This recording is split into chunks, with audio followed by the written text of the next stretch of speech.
दिखाया था आपने, हाँ फायरी, आर्थी, एयरी आणि वाटरी, इसमें कम से कम 3 नक्षत्र तो होते ही है। उनका कैसा कैसा डिग्री रहता है वो दिखाया था, वो मैंने लिख के तैयार किया बाद में। हाँ, मैंने आपको एक ट्रिक बताया था कि मतलब नक्षत्र को याद करना नहीं है। हाँ मतलब एक वो ट्रिक है कि जैसे कि फायरी साइन में है, वाटरी साइन में है, मतलब कि 3-3 का वो आपको सीक्वेंस वही, बना के हाँ बताया बराबर है, था। बराबर, हाँ। तो वो आपको याद रखना है।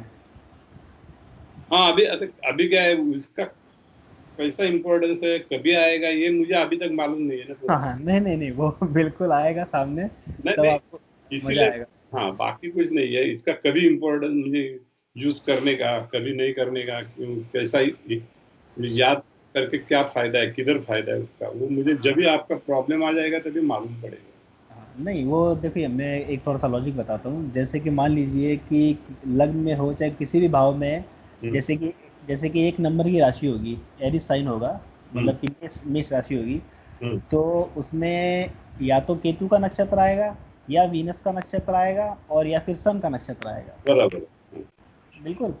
और वैसे ही अगर सिंह राशि होगी, यानी कि लियो राशि होगी, तो उसके अंदर भी केतु का नक्षत्र आएगा, या फिर वीनस का, या फिर सन का। सन का आएगा। और वैसे ही सेजिटेरियस यानी कि 9 नंबर की राशि, धनु राशि, उसमें भी केतु का नक्षत्र आएगा, वीनस का नक्षत्र आएगा, और सन का नक्षत्र आएगा। तो 27 नक्षत्र याद रखने की जरूरत ही नहीं है आपको, सिर्फ ये 4 एलिमेंट आपको याद रखने हैं, फायरी, अर्थी और एरी और वाटर साइन। इसमें ओके। कौन कौन सी राशि आती है, और आपको अपने आप ही समझ में आ जाएगा। और वैसे हम प्रैक्टिस करेंगे तो आपको बिल्कुल पकड़ में आ जाएगा। हाँ, वही तो, जब भी काम करेंगे तभी मालूम पड़ेगा ना इसका क्या इम्पोर्टेंस है, क्या सा यूज करने का। बिल्कुल। अभी तक मैं मुझे इतना पूरा नॉलेज नहीं है ना उसका, क्या यूज कैसे करते हैं। नहीं नहीं, मैं बिल्कुल एक बार मैं थोड़ा बेसिक क्लियर करवाना चाहता हूँ। बेसिक क्लियर होते ही अपन इवेंट पे आएंगे, जब आपको बहुत मतलब मज़ा आने लगेगा कि बराबर। कैसे इवेंट देखा जाता है, कैसे क्या है। तो रिकॉर्डिंग तो मैंने स्टार्ट कर दी है, मैं आपको शेयर करता हूँ स्क्रीन। हाँ आपने वो मैंने आपको कहा था एक सॉफ्टवेयर इंस्टॉल करने के लिए, हाँ, किया? इंस्टॉल किया है, किया है। ठीक है, चल रहा है वो? हाँ, चल रहा है। दूसरे मेरे मेरे लैपटॉप के ऊपर किया है मैंने, अच्छा। Star one. वैसे क्या है कि वो जो सॉफ्टवेयर है वैसे तो फ्री है, KP Star 1। हाँ ठीक है, लेकिन जब तक वो चल रहा है वो चल रहा है। अगर कोई दिक्कत हो तो मतलब कि वैसे तो वो क्या है कि बार बार में बोलता है कि लेटेस्ट अपडेट, तो आप जैसे उसको अपडेट करते रहेंगे तो कोई दिक्कत नहीं है।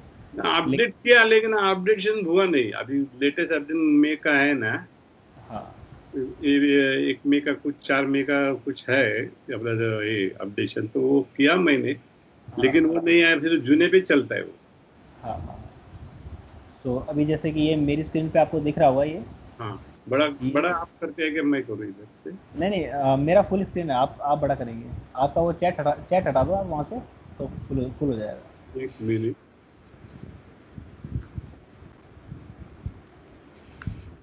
हाँ, हो गया वो। फुल हो गया।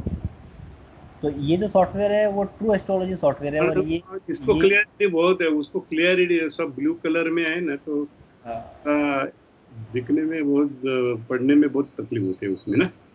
हाँ, वो क्या फ्री सॉफ्टवेयर है, और ये पेड सॉफ्टवेयर है सर। थोड़ा सा दिक्कत है, बाकी काम दोनों सेम ही करेंगे। अच्छा। मतलब हर चीज़ जो है यहाँ पे, वो चीज़ वहाँ पर अवेलेबल है। अच्छा। वो भी मैं आपको बता दूंगा, ये मेरे पास मैंने हाँ, ओपन ही तो, करके बैठा हूँ तो, ये सॉफ्ट। हाँ बिल्कुल है ना? तो इसमें क्या होता है कि जैसे कि ये हॉरोस्कोप में जाएंगे और चार्ट पे जाएंगे। हाँ, जैसे कि ये साउथ पे क्लिक करेंगे तो साउथ इंडियन चार्ट आ जाएगा आपके बराबर। हाँ, पास, और नॉर्थ पे क्लिक करेंगे तो ये नॉर्थ इंडियन है। स्टाइल में आएगा। ठीक है। हाँ, तो मैं आपको इससे भी बता दूंगा, उससे भी बता दूंगा एक बार।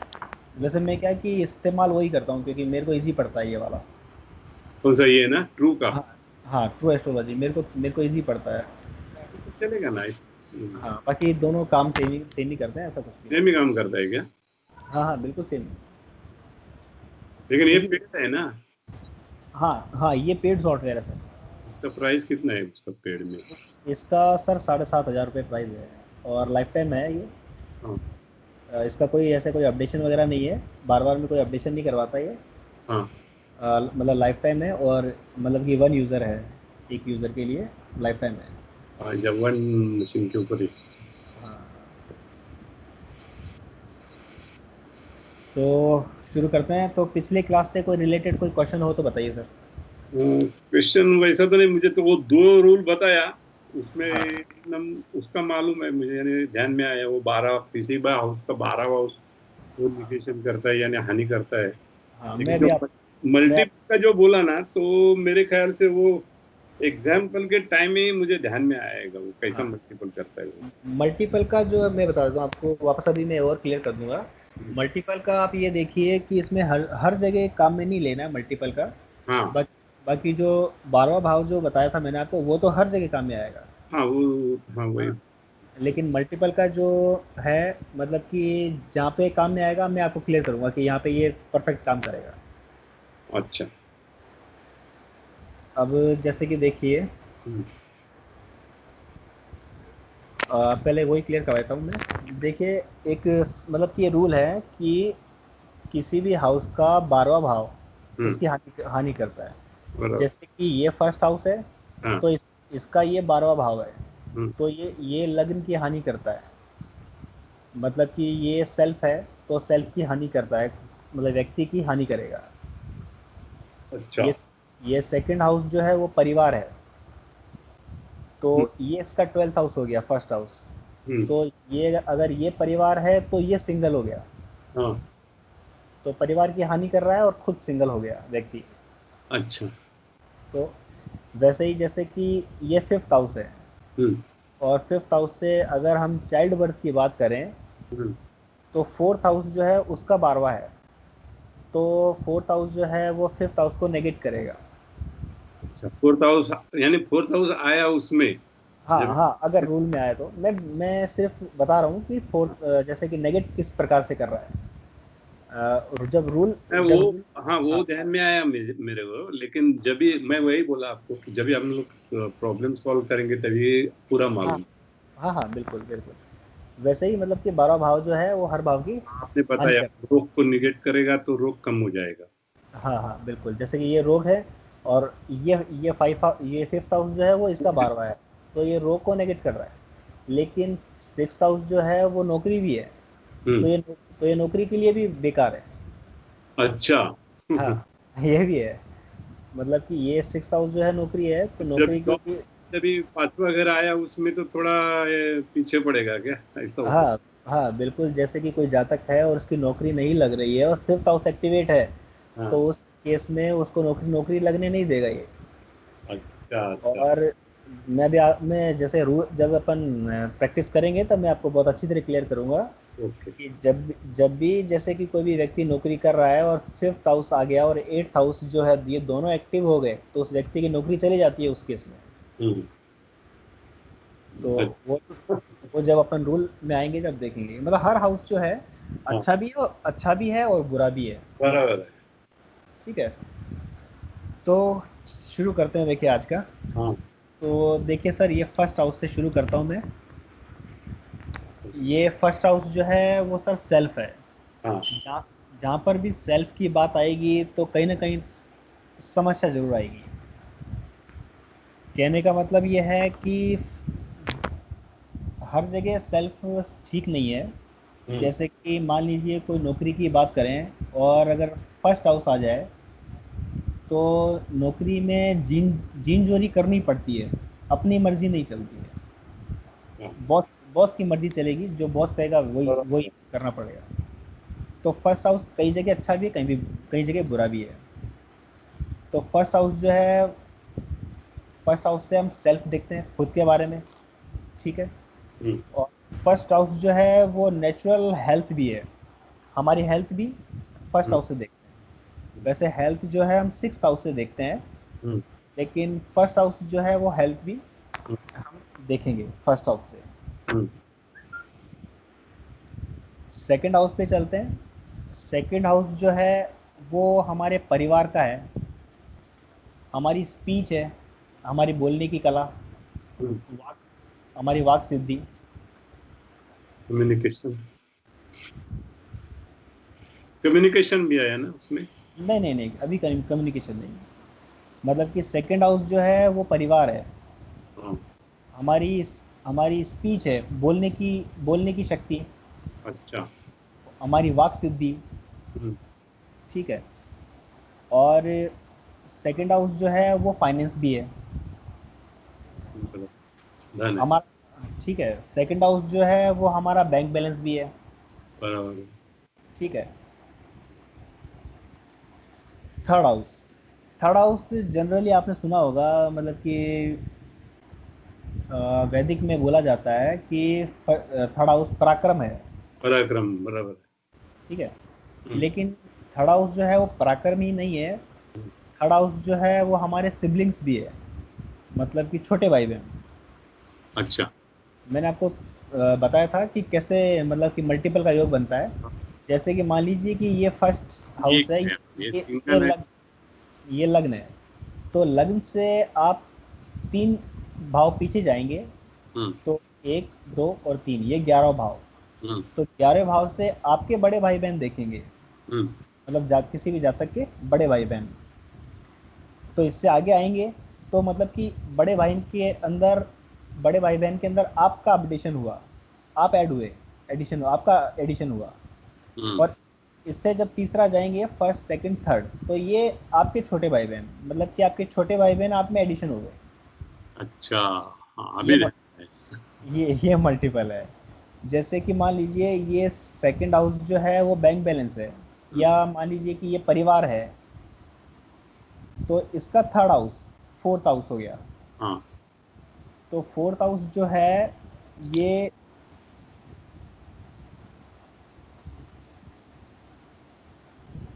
प्रॉपर्टी। हेलो मेरी आवाज़ आ रही है आपको? हाँ। हाँ। तो जैसे कि मान लीजिए कि ये सेकंड हाउस है, हम्म, और ये मतलब कि परिवार है, तो ये मतलब कि हमारी जॉइंट फैमिली, फैमिली में, हाँ। जैसे कि ये हमारी फैमिली है खुद की, तो ये हमारी जॉइंट फैमिली हो गई फोर्थ हाउस। अच्छा। मतलब कि जैसे कि हमारे दादाजी की फैमिली पूरी, पिताजी की नहीं होकर के हमारे दादाजी की फैमिली, जॉइंट जॉइंट फैमिली। हम्म, और अगर मैं प्रॉपर्टी की बात करूं फोर्थ हाउस से, हम्म, तो फोर्थ हाउस से तीसरा हाउस जो है सिक्स्थ हाउस, ये है मल्टीपल प्रॉपर्टी। अच्छा। लेकिन मल्टीपल प्रॉपर्टी के कुछ केस है, जो हम जब प्रैक्टिस करेंगे इसका, जब मतलब जो रूल में आएगा, तब मैं बताऊंगा आपको कि कैसे प्रॉपर्टी मतलब मल्टीपल प्रॉपर्टी का केस होगा। हाँ, लेकिन फिर भी अगर फोर्थ हाउस जो है वो प्रॉपर्टी है, तो फोर्थ हाउस से तीसरा हाउस यानी कि सिक्स्थ हाउस जो है वो मल्टीपल प्रॉपर्टी है। अच्छा। अगर फिफ्थ हाउस जो है फर्स्ट चाइल्ड है, तो फिफ्थ हाउस से तीसरा जो है सेवेंथ हाउस यानी कि दूसरा चाइल्ड है। चाइल्ड है। और सेवेंथ हाउस अगर दूसरा चाइल्ड है, तो सेवेंथ हाउस से तीसरा नाइन्थ हाउस जो है अच्छा। वो थर्ड चाइल्ड है। और वैसे ही 11th हाउस जो है वो फोर्थ चाइल्ड है। तो इस तरीके से ये मल्टीपल हो रहा है। तो हमने ये 2 हाउस कर लिए थे, तीसरा जो है इसको पराक्रम भाव आपने सुना है, हम्म, लेकिन ये हमारे छोटे भाई बहन का भी है। हाँ, और ये कम्युनिकेशन का है। आप कम्युनिकेशन सेकंड हाउस बोल रहे थे, कम्युनिकेशन जो है वो थर्ड हाउस है। थर्ड हाउस में है। अच्छा। हाँ, कोई भी पेपर वर्क जो है वो थर्ड हाउस है। काल पुरुष की कुंडली में अगर आप पता है आपको, या फिर मैं आपको समझाऊं काल पुरुष की है, कुंडली? ठीक है। काल पुरुष की कुंडली में इसको बुध ऑन करता है, इस हाउस को, बुध हाँ, की राशि बराबर है, पड़ती मिथुन। मिथुन है। आ ठीक। तो बुध जो है वो खुद खुद कम्युनिकेशन है। गया। और थर्ड हाउस जो है वो कम्युनिकेशन है। अच्छा। कोई भी पेपर डॉक्यूमेंट जो है आपके घर में, जैसे कि अखबार हो, चाहे कोई किताब हो, चाहे कोई धार्मिक कोई किताब हो, चाहे कैसी भी कोई कॉपी हो, पेन हो, वो सब थर्ड हाउस है। अच्छा। जिससे भी हम कम्युनिकेशन कर सकें वो थर्ड हाउस है। आपके अच्छा। घर में जो टेलीफोन है वो थर्ड हाउस है। आपके घर में मोबाइल जो है वो थर्ड हाउस है। अच्छा। और ये अभी दूसरा घर है वो अपना खुद का वाणी का रहता है। हाँ, ये सिर्फ स्पीच है सर, जैसे कि मैं भी बोल रहा हूँ, आप ये मेरा ये सेकंड हाउस। कला कैसी है, आप कैसे बोलते हैं, कितना हाँ, बोलते हैं, उसके ऊपर से। बिल्कुल बिल्कुल बिल्कुल। जैसे कि मान लीजिए, एक एग्जांपल देता हूँ आपको। मान लीजिए कि सेकंड हाउस के अंदर जैसे कि जल तत्व की राशि है। हम्म, अब जल तत्व की राशि जैसे कि कर्क राशि हो गई, वृश्चिक राशि हो गई और मीन राशि हो गई। हम्म, और यहाँ पर बुध आकर के बैठ जाए हम्म, तो आप देखना कि वो व्यक्ति जो है बोलने में थोड़ा तुतलाता है, अच्छा, क्योंकि हम जब पानी के अंदर अगर डूब करके बोलेंगे तो पानी में हमें हमारी आवाज़ नहीं आएगी। अंदर से अंदर रहेगी आवाज। हाँ, तो अगर जैसे कि सेकंड हाउस में किसी के, हम्म, आप ये चीज़ चेक करके देखना, लेकिन उसका एक कंडीशन है कि वो लग्न से संबंध बना लेना चाहिए। वो हम प्रैक्टिस करेंगे जब आपको समझ में आ जाएगा आराम से। हम्म, लेकिन फिर भी आप चेक करके देखना कि अगर किसी के सेकंड हाउस में हम्म, जल तत्व की राशि हो हम्म, और अगर बुध वहाँ पर हो हम्म, तो उस व्यक्ति को बोलने में बड़ी दिक्कत होती है, क्योंकि बुध जो है वो वाणी का कारक है, सिग्निफिकेटर है वाणी का। और जल तत्व की राशि में जाकर के बैठ गया हम्म, तो पानी में बोलेंगे तो पानी में आवाज़ नहीं आएगी। अच्छा। तो उस, अपने मुंह में जो बोलता रहेगा वो दूसरे को समझेगा नहीं, सही हाँ, समझ। हाँ, या फिर उसको बोलने में तो कुछ तकलीफ होगी, या बोलने में मतलब कि हो तो सकता तो तुतला करके बोलता हो, हाँ, तो बराबर है। है ना। तो ऐसा कुछ भी उसको शिकायत होगा, वाणी से जरूर शिकायत होगा उस व्यक्ति को। तो थर्ड हाउस जो है वो हमारा हमारा कम्युनिकेशन है। कोई भी पेपर डॉक्यूमेंट है वो हमारा थर्ड हाउस है। जैसे कि कोई भी मीडिया से संबंधित कोई भी चीज़ हो वो थर्ड हाउस है। अच्छा। कोई भी जैसे कि वकालत से संबंधित चाहे कोई पेपर वर्क हो, चाहे अखबार, कोई आपका अखबार में कोई आपके घर में जो अखबार है वो है, कोई धार्मिक पुस्तक है, या कोई भी किसी भी तरीके की कोई पुस्तक है, हम्म, या कोई भी पेपर है, चाहे कोई वकालत से संबंधित भी कोई पेपर हो, वो सब थर्ड हाउस है। अच्छा। अब इसमें एक वो है कि चेकबुक जो है हम्म, वो भी पेपर है, लेकिन चेकबुक जो है वो थर्ड हाउस नहीं है। चेकबुक जो है वो सेकंड हाउस है, धन में जाएगा। क्योंकि वो धन भाव में आ गया। और जो भी बॉन्ड होगा वो भी सेकंड हाउस है। अच्छा। ठीक है,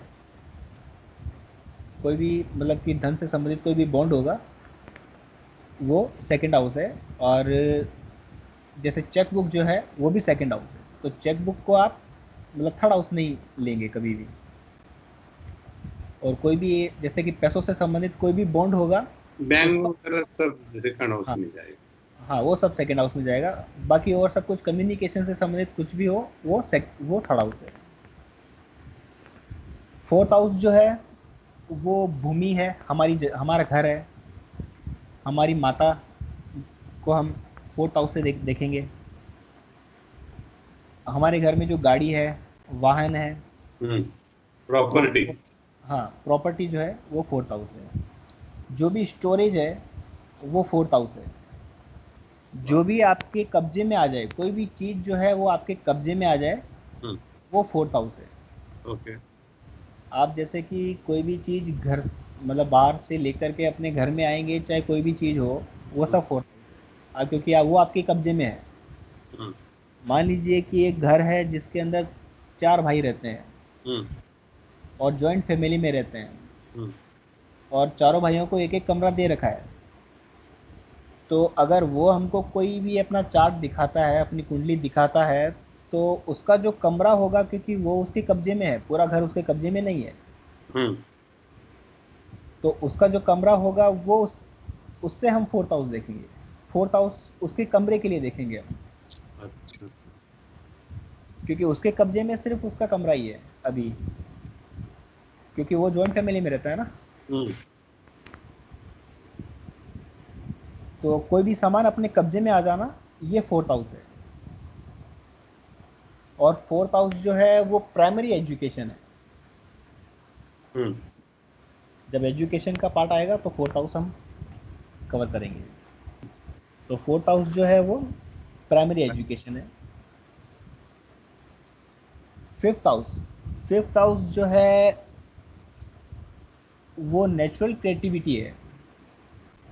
जो भी नेचुरल हो कुछ भी, हम्म, वो फिफ्थ हाउस है। शिक्षा जो है वो भी फिफ्थ हाउस है। संतान जो है वो भी फिफ्थ हाउस है। यहाँ पे शिक्षा जो है मतलब कि फोर्थ हाउस जो है वो प्राइमरी एजुकेशन है। हम्म, और क्या? हायर एजुकेशन हम नाइन्थ हाउस से देखेंगे। अच्छा। फिफ्थ हाउस जो है वो प्यार है, प्रेम है, मोहब्बत है, मौज मस्ती है, सेलिब्रेशन है। कोई भी जैसे कि खुशी का कोई भी समाचार आ जाए, हम्म, वो फिफ्थ हाउस है। मतलब कि खुशियाँ जो है वो फिफ्थ हाउस है। हम्म, कोई भी प्रेम संबंध हो किसी हम्म, भी जाति का, हम्म, वो फिफ्थ हाउस है। हम्म, जो भी हमारे पूर्वार्जित कर्म है वो हम्म, भी फिफ्थ हाउस है। हम्म, और नौकरी से बेहाल हो जाना ये भी फिफ्थ हाउस है, क्योंकि नौकरी जो है वो सिक्स हाउस है। हम्म, और जब भी फिफ्थ फिफ्थ हाउस एक्टिवेट होगा हम्म, तो हमारी नौकरी में दिक्कत दे देगा। बहुत आसान है। जब हम एक एक चैप्टर पकड़ेंगे बराबर। तो बिल्कुल आपको आराम से समझ में आ जाएगा। सिक्स्थ हाउस जो है, फर्स्ट तो ये नौकरी है। जब भी पहली नौकरी लगेगी तो सिक्स्थ हाउस का जो भी कस्टल सबलॉर्ड होगा या हम्म, इसका जो स्वामी होगा, इसकी माँ दशा, अंतरदशा या प्रत्यंतर दशा में उसको उसको नौकरी लगेगी। तो सिक्स्थ हाउस जो है वो नौकरी है। हम्म, सिक्स्थ हाउस जो है वो लोन है। हम्म, सिक्स्थ हाउस जो है वो कर्जा भी है। मतलब लोन हो गया तो मतलब कर्जा कर्जा हो गया। हम्म, सिक्स्थ हाउस जो है वो मुकदमे है। अच्छा, कोर्ट केसेस। हाँ, कोर्ट केसेस जो है वो सिक्स्थ हाउस है। हम्म, कोई भी रोग है, हेल्थ इशू है, हम्म, वो सिक्स्थ हाउस है। अच्छा, और विवाह में कमी या विवाह में दिक्कत देना ये भी सिक्स्थ हाउस है, क्योंकि सेवेंथ हाउस जो है वो हमारे स्पाउस का है। उसके। मतलब हमारी शादी का अच्छा, 12 उसका 12 बजे। हाँ। तो सिक्स्थ हाउस जो है वो सेवेंथ हाउस का 12वां है, तो ये हानि करेगा शादी की। अगर सिक्स्थ हाउस आ जाएगा तो दिक्कत करेगा। वो हम जब रूल में आपको रूल लिखाऊंगा तब बहुत अच्छी तरीके से समझ में आएगा। सेवेंथ हाउस जो है विवाह है, पार्टनर है, बिजनेस भी है सेवेंथ हाउस। हम्म, और बिजनेस पार्टनर है वो भी सेवेंथ हाउस है। अगर कोई पार्टनरशिप में बिजनेस किया जाता है हम्म, तो जो पार्टनर है वो भी सेवेंथ हाउस है। उससे उन उससे देखने की। हाँ, वो सेवेंथ हाउस से दिखना है। एक और मैं आपको चीज़ बता देता हूँ कि जैसे कि फर्स्ट हाउस हम खुद हैं, सेल्फ है। तो हम्म, सेवेंथ हाउस जो है वो हमारे सामने वाला, ठीक सामने वाला है। हम्म, ठीक है। तो सामने वाला शत्रु भी हमारा जो है वो सेवेंथ हाउस है। अच्छा। सामने वाला कोई शत्रु है वो भी हमारे वो भी मतलब सेवेंथ हाउस है। हम्म, सेवेंथ हाउस विवाह भी है, और सेवेंथ हाउस बिजनेस भी है, बिजनेस पार्टनर भी है। हम हमारे सामने वाले से कैसा व्यवहार करते हैं या किस प्रकार से उसको देखते हैं, हम सेवेंथ हाउस से समझ सकते हैं। अच्छा। एट्थ हाउस, एट्थ हाउस जो है वो ऑब्स्टेकल है, समस्याएं हैं, परेशानियां हैं, चिंताएं हैं। जब भी एट्थ हाउस आएगा तो कोई ना कोई परेशानी जरूर जरूर खड़ी कर देगा। आपको ट्रांजिट चेक करना मैं बताऊंगा। हम्म, शायद अभी आज की क्लास में अगर टाइम मिला तो मैं ट्रांजिट चेक करना बताऊंगा। आप ट्रांजिट चेक कीजिएगा और आप देखेंगे हम्म, कि जब भी एट्थ हाउस आएगा तो कोई ना कोई समस्या खड़ी करेगा जीवन में। तो एट्थ हाउस जो है वो ऑब्स्टिकल है, परेशानियां हैं, समस्याएं हैं, दुर्घटना है, वो भी हम्म, एट्थ हाउस है। एट्थ हाउस जो है वो मतलब हिडन क्रिएटिविटी है। तो तंत्र साधना जो है वो हाँ, भी 8th हाउस है। मंत्र तंत्र। हाँ, मंत्र तंत्र जो है वो भी 8th हाउस है। अगर किसी का 8th हाउस स्ट्रांग हो हम्म, और लग्न भी पावरफुल हो हम्म, और व्यक्ति की रुचि हो मतलब कि तंत्र में, तो अच्छा तांत्रिक बन जाता है। लेकिन उसके मतलब कि उसके जो ग्रह है वो हम्म, अच्छी जगह पे होनी चाहिए। तो 8th हाउस जो है वो हिडन क्रिएटिविटी है। तो तंत्र साधना भी 8th हाउस है। 8th हाउस जो है वो बदनामी भी है। 8th हाउस बदनामी भी करवा देता है। अच्छा। और इनलीगल जो संबंध है वो भी 8th हाउस है। वाह। वो वो हम देखेंगे जब मैं आपको बताऊंगा एक एक हम्म, चार्ट, या एक एक जब हम रूल उठाएंगे, हम्म, तब आप बिल्कुल, जब आप सामने वाले का चार्ट देखेंगे तो आप बिल्कुल बोल पाएंगे कि हाँ, और आप खुद देख पाएंगे कि हाँ इसका वो इनलीगल संबंध है। अच्छा, तो जो इनलीगल संबंध है वो भी 8th हाउस है। अच्छा। विवाह या रिलेशनशिप जो है उसमें कमी है, वो भी 8th हाउस है। 8th हाउस जो है वो हमारा जो कोई LIC या बीमा जो होता है हम्म, उसका धन है 8th हाउस। क्योंकि 8th हाउस जो है वो बिना मेहनत का पैसा है। ये मतलब आप जब नोट्स बनाएंगे तो आप ये आप थोड़ा सा उसमें लिख लेना।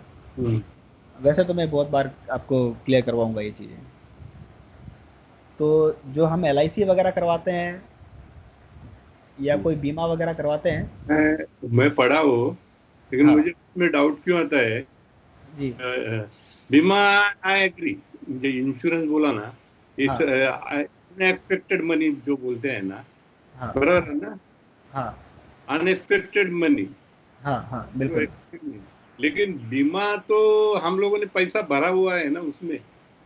नहीं, पैसा तो भरा है, पैसा भरा हाँ, है। जैसे कि मान लीजिए कि लेकिन कोई आप। हाँ इंश्योरेंस भी मिलता है, हाँ एक्सीडेंट में वगैरह जो पैसा मिलता है वो उसमें आएगा, ऐसा मेरा लगता है। हाँ बिल्कुल, वो सब इसमें आएगा। जैसे कि आपने LIC करवा ली, मान लीजिए कि कोई हेल्थ मतलब हेल्थ से रिलेटेड प्रॉब्लम रिलेटेड। हो गया और तो पैसा मिला मिला तो उसमें आएगा। हाँ लेकिन वो। कंडीशन जो हम लोग LIC भरते हैं हमारी, वो हाँ तो मैच्योरिटी की डेट में मिलेगा ना हम लोगों को पैसा। हाँ बिल्कुल बिल्कुल बिल्कुल, वो मैच्योरिटी डेट में मिलेगा और उसको भी तो आपको 8th हाउस से देखना है। हाँ, वो उसको भी आपको 8th हाउस से देखना है। क्योंकि वो मतलब कि वो आप जमा करके भूल चुके हो ना सर। हाँ, उसको आप जमा उसको तो आपको कोई लेना देना ही नहीं है। उसको आप जमा कर रहे हो कि हाँ ये मेरे काम आएगा। तो ये अचानक जो कोई चीज़ करवाने वाला है वो मैं 8th हाउस। इन्वेस्टमेंट से भी जो पैसा मिलेगा उसमें वो भी 8th हाउस में आएगा। नहीं नहीं, इन्वेस्टमेंट जो है वो 11th हाउस है।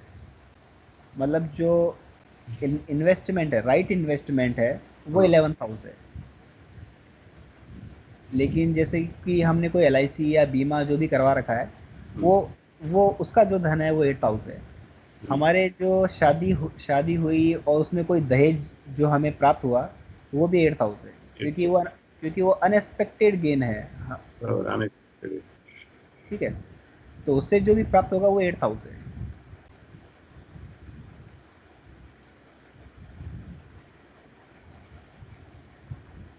डोनेट मांगना, ये भी 8th हाउस है। डोनेशन हाँ, डोनेट मांगना,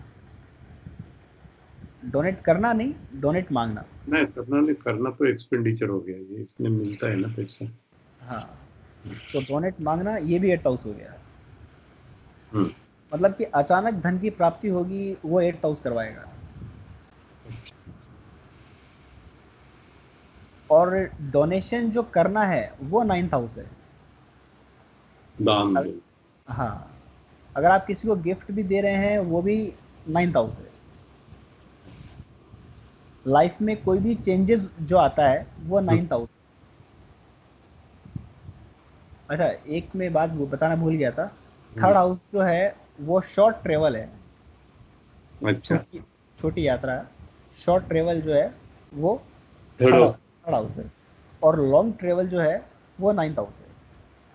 अच्छा। 9th हाउस जो है वो लंबी यात्रा भी है। 9th हाउस जो है वो पिता भी है। हम्म। 9th हाउस जो है वो हमारे गुरुजन भी है। अच्छा। अगर हमें हमारे गुरु देखने हो हाँ। तो भी 9th हाउस है। अगर हमें हमारे पिताजी का विचार करना हो, पिता के बारे में देखना हो, तो भी 9th हाउस है। ओके। देखना कि वैसे तो ये वैदिक का रूल है, लेकिन परफेक्ट काम करता है केपी में भी, कि हम्म। अगर 9th लॉर्ड अगर लग्न में जाकर के बैठ जाए तो हम्म। उस व्यक्ति को उसके पिता का बहुत ज़्यादा सपोर्ट प्राप्त होता है। अच्छा। और 9th हाउस जो है वो हमारा रिलीजन भी है। अच्छा। तो जैसे कि मैलेफिक ग्रह, जैसे कि राहु हो 9th हाउस में, हम्म। या सैटर्न हो, हम्म। शनि 9th हाउस में, तो ऐसा व्यक्ति जो है वो धर्म कर्म में ज़्यादा रुचि नहीं रखता है। अच्छा। ये आप चेक करके देखना। हम्म। मतलब कि अगर राहु 9th हाउस में होगा तो ऐसा व्यक्ति जो है धर्म कर्म में ज़्यादा रुचि नहीं रखता है। और जैसे सैटर्न जो है अगर 9th हाउस में हो तो भी ऐसा व्यक्ति धर्म कर्म में रुचि नहीं रखता है। अच्छा। सो डोनेशन जो है, मतलब कि डोनेशन करना, ये भी 9th हाउस है। और लंबी यात्रा, धार्मिक यात्रा, ये भी 9th हाउस है। लाइफ में कोई भी चेंजेस जो आएगा वो 9th हाउस लेकर के आएगा। यानी अगर चेंजेस यानी कैसे? जैसे कि मान लीजिए करियर में कोई चेंजेस आ गया, हम्म। नो, नौकरी व्यक्ति जो चेंज कर रहा है वो भी 9th हाउस है। अच्छा। या करियर चेंज कर रहा है वो भी 9th हाउस है। करियर चेंज करने का है तो 9th एक्टिव होना चाहिए। हाँ हाँ बिल्कुल, वो 9th हाउस जब एक्टिवेट होगा तो मतलब कि करियर, या तो करियर चेंज हो जाएगा या फिर नौकरी चेंज हो जाएगी।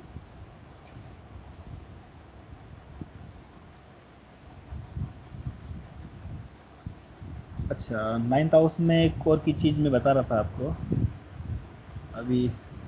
हाँ, मतलब कि हायर एजुकेशन जो है वो भी 9th हाउस है। अच्छा।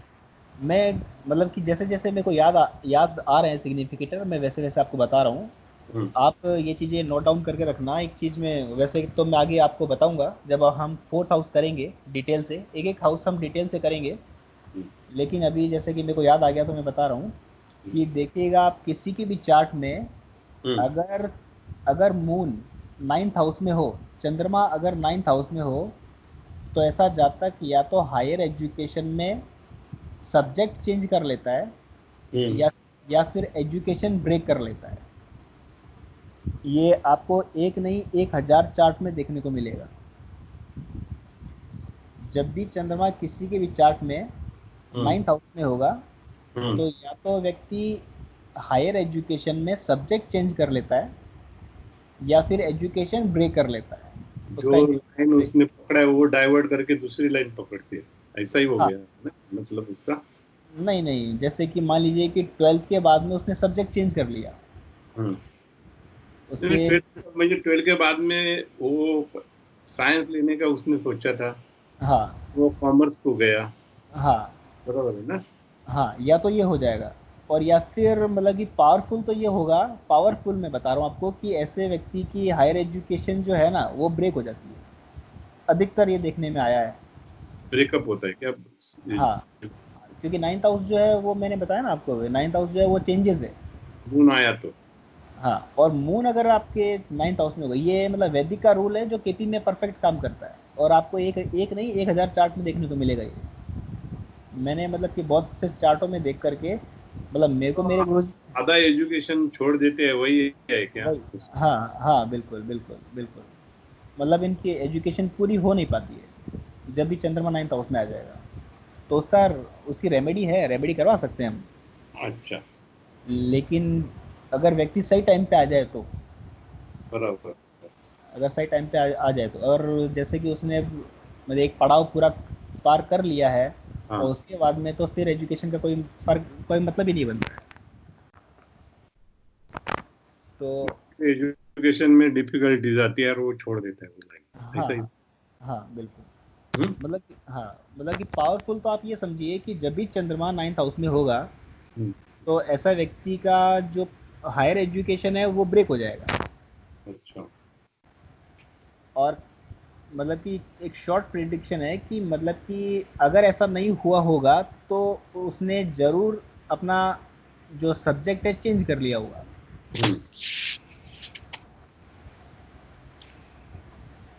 ठीक है। बराबर। 10th हाउस, देखिए 10th हाउस जो है, अगर कोई सरकार की बात करें हम तो 10th हाउस है। अगर कोई ऐसे व्यक्ति की बात करें हम जिसको हम नहीं जानते हैं पर्सनली, लेकिन उसको हम जानते हैं, जैसे कि प्रधानमंत्री नरेंद्र मोदी, अगर उनके बारे में विचार करना हो तो 10th हाउस देखेंगे हम। अच्छा। 10th हाउस, डॉक्टर भी 10th हाउस है। हम्म, जैसे कि डॉक्टर को हम सब जानते हैं, तो डॉक्टर जो है वो भी 10th हाउस है। 10th हाउस जो है वो हमारा कैरियर है। 10th हाउस जो है वो हमारा प्रोफेशन है। व्यापार जो है वो भी 10th हाउस है। 10th हाउस जो है ये विवाह को तोड़ने का भी काम करता है। जब विवाह का चैप्टर पढ़ेंगे तब मैं बताऊंगा, लेकिन अभी मेरे को याद आ गया तो मैं आपको बता रहा हूँ। 10th हाउस जो है वो हमारे विवाह को भी तोड़ने का काम करता है। 10th हाउस एक स्टेटस है, और जहाँ पर स्टेटस आ जाता है वहाँ पर ईगो जरूर आ जाता है। अच्छा। मतलब कि 10th हाउस एक स्टेटस है, और जहाँ पर स्टेटस की बात आ गई वहाँ पर ईगो आ गया। तो अगर जैसे कि हमारे मैरिज के रूल में 10th हाउस आ जाएगा, हाँ। तो मतलब कि ये समझेंगे कि वो जो स्पाउस जो है वो कोई स्टेटस लेकर के बैठा हुआ है, यानी कि। और उसमें ईगो है। अच्छा। तो 10th हाउस जो है वो सरकार भी है। 10th हाउस जो है प्रोफेशन है। 10th हाउस जो है हमारा व्यापार है।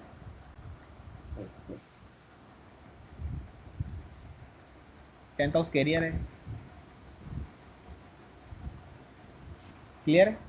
ये 11th हाउस, देखिए 11th हाउस जो है केपी एस्ट्रोलॉजी में बात कर रहा हूँ मैं। 11th हाउस जो है वो हमारी इच्छा पूर्ति है। जब भी 11th हाउस आएगा तो उस कार्य की सिद्धि हो जाएगी। जो भी हम प्रॉमिस देखेंगे उसकी इच्छा पूर्ति हो जाएगी। 11th हाउस, बात। 11th हाउस जो है वो इच्छा पूर्ति है। 11th हाउस जो है वो हमारे लाभ है। 11th हाउस जो है वो हमारी आय है। 11th हाउस जो है वो हमारा फ्रेंड सर्किल भी है। अच्छा। और 11th हाउस जो है वो हमारे बड़े भाई बहन भी है। हम्म, एक चीज़ मेरे को याद आ रही है, हम्म, आप उसको देखना, नोट डाउन करके देखना, कि जब भी 11th हाउस में शनि दृष्टि दे दे हम्म, तो ऐसे व्यक्तियों के बड़े भाई बहन नहीं होते हैं। बहुत कम केसेस होंगे कि उनके बड़े भाई बहन होंगे। वो दृष्टियां अभी मैं क्लियर करूंगा जब भी मैं दृष्टि यानी वो यहाँ उसका जो ये है शनि एस्पेक्ट। 3, 3, 7 और 10। हाँ हाँ हाँ, मैं भी क्लियर करूंगा, मैं भी क्लियर करूंगा। शनि लेकिन मेरे को, बैठा होगा तो उसमें। हाँ मेरे को भी याद आ गया था तो मैंने बता दिया। हाँ, मैं पूछ रहा हूँ, शनि उसमें बैठा हुआ तो। शनि वहाँ बैठेगा तो वृद्धि करेगा। शनि, या अगर शनि 11th हाउस में हो तो उसका तो बहुत ही एक वो, चलो आपने पूछ ही लिया तो मैं बता देता हूँ। हम्म, देखिए शनि जब भी 11th हाउस में होगा तो ऐसा व्यक्ति जो है वो शराब शराब बहुत पीता है। हम्म, ठीक है। और अगर वो जितना शराब पिएगा, हम्म, मतलब कि उतना ही डाउन होता चला जाएगा। कहने का मतलब उतना ही गटर में चला जाएगा। अच्छा, और ऐसे व्यक्ति की के लिए ये बात सिर्फ आप तक ही सीमित रहे। हम्म, ठीक है। अगर किसी के 11th हाउस में शनि हो हम्म, तो पहले तो आप मतलब कि देख सकते हैं कि वो व्यक्ति शराब बहुत पीता है। हम्म, और अगर वो जितनी शराब पिएगा उतना ही डाउनफॉल होता होता चला जाएगा। और बोलते हैं, हाँ। और अगर किसी ने, हाँ। अगर अगर किसी ने बिना मांगे हाँ। उसको कोई शराब की बोतल गिफ्ट कर दी, हम्म, और उसने अगर उसको अपने शोकेस में रख लिया, हम्म, तो इतना पैसा उसके पास में आएगा कि वो गिनता गिनता थक जाए। अच्छा। ये शनि का यहाँ पे मतलब कि वर्क है, तो ये चीज़ हर किसी को बतानी नहीं है आपको, हम्म। मतलब आप तक ही सीमित रहे। तो ये है, ठीक है, आगे चलें। चलो। तो सैटर्न जो है, हम्म। सॉरी, 11th हाउस जो है वो अपने हमारी इच्छा पूर्ति है। जब भी 11th हाउस आएगा उस, तो उस मतलब कि उस भी अ, जैसे कि हम चाइल्ड बर्थ की बात करेंगे और हम्म। 11th हाउस आ जाए तो उसकी इच्छा पूर्ति हो जाएगी। अच्छा, कौन सा भी काम होने के लिए इच्छा पूर्ति के लिए अच्छा है। हाँ, हाँ, कोई भी इवेंट हो उसके लिए इच्छा पूर्ति हो, वो 11th हाउस है। 12th हाउस जो है वो बहुत ही विचित्र स्थान है। 12th हाउस जो है अस्पताल है, हम्म। अस्पताल जाना 12th हाउस है, हम्म। जेल जाना ये भी 12th हाउस है। हम्म। किसी भी प्रकार के जो खर्चे हैं हम्म। वो सब 12th हाउस है। हम्म। विदेश यात्रा वो भी 12th हाउस है। हम्म। 12th हाउस ऐसी जगह है जो हमने कभी देखी नहीं है, हम्म। मतलब कि जेल हर किसी ने देखी नहीं है। हम्म। तो जैसे सपने हैं, तो सपने में हमें जो कुछ दिखाई देता है हम्म। वो भी 12th हाउस है, क्योंकि सपने में हम पता नहीं कहाँ घूम रहे हैं, ऐसी हम्म। जगह हमने कभी देखी नहीं है। अच्छा। तो 12th हाउस जो है सपने भी 12th हाउस है। और अगर जैसे कि मैलेफिक ग्रह जैसे कि राहु जैसा ग्रह अगर 12th हाउस में हो, तो हम्म। ऐसे व्यक्ति को मतलब कि सपने भी बुरे आते हैं, हम्म। और मतलब कि मरने मारने जैसे सपने आते हैं। हम्म। अगर राहु 12th हाउस में हो किसी के, हम्म। तो मरने मारने जैसे सपने आते हैं उस व्यक्ति को, हम्म। और नींद भी पूरी नहीं होना, हाँ। और सपने भी खराब आते हैं। ये अच्छा। आप मतलब जनरली आप पूछ सकते हो, किसी का भी 12th हाउस में होगा राहु, आप हम्म। उसको पूछ सकते हो, वो आपको हाँ करेगा कि बिल्कुल मेरे साथ ऐसा ही होता है। घर से दूर चले जाना ये भी 12th हाउस है। हम्म। ये लॉन्ग और जर्नी। हाँ जी, नहीं, ये अपन शॉर्ट जर्नी बोला था ना, ये इधर थर्ड में। हाँ, ये जो है वो शॉर्ट ट्रेवल है, थर्ड शॉर्ट हाउस। है, ये लॉन्ग ट्रेवल है क्या? और नो। 9th हाउस जो है वो लॉन्ग ट्रेवल है, धार्मिक यात्रा हो, कोई लॉन्ग ट्रेवल हो। हाँ। जैसे कि मान लीजिए कि 100 किलोमीटर के अंदर अंदर 10-20 किलोमीटर का एरिया है, या 100 किलोमीटर का एरिया है जिसमें हम ट्रेवल कर रहे हैं, तो वो शॉर्ट ट्रेवल हो गया। और जैसे कि अभी जैसे कि मैं राजस्थान में हूँ, आप, वो अपना सिटी का नहीं क्या? हाँ, और आप जैसे कि पुणे में हैं और वैष्णो देवी के दर्शन करने जा रहे हैं, तो ये 9th हाउस हो गया। तो लॉन्ग ट्रेवल है वो 9th हाउस है। हम्म। और घर से दूर चले जाना हम्म। ये 12th हाउस है। ये घर से दूर भी कर देता है 12th हाउस, जब भी एक्टिव हो जाए और ऐसा कोई कॉम्बिनेशन बन जाए। हम्म। हर हर किसी के लिए नहीं है, लेकिन ऐसा 4th हाउस से ऐसा कोई कॉम्बिनेशन बन जाए ये, और ऐसा कोई मैलेफिक ग्रह बना दे कॉम्बिनेशन, हम्म। तो घर से दूर भी ले जाता है। वो जब हम 4th हाउस करेंगे तो मैं आपको बिल्कुल क्लियर करूँगा, एक एक इवेंट जो है वो मैं क्लियर करूँगा। और 12th हाउस जो है वो सीक्रेट एनिमी के का भी है, छुपा हुआ जो शत्रु है हमारा, हम्म। वो 12th हाउस है। अच्छा, गुप्त शत्रु। हाँ, गुप्त शत्रु है जो सीक्रेट एनिमी है, वो 12th हाउस है। और सामने वाला जो दुश्मन है हमारा, वो 7th हाउस है। क्यों? हाँ, और मल्टीपल जो हमारे शत्रु है, शत्रु वैसे हम जो देखेंगे वो 6th हाउस से देखेंगे। हम्म। और सामने वाला जो शत्रु है जो पराजित हो चुका है, जो हम्म। हार चुका है, हम्म। वो 7th हाउस है। और सीक्रेट एनिमी जो है, हम्म। जो गुप्त शत्रु है, वो वो बात। 12th। ठीक है, हम्म। इससे रिलेटेड कोई सवाल हो तो बताइए।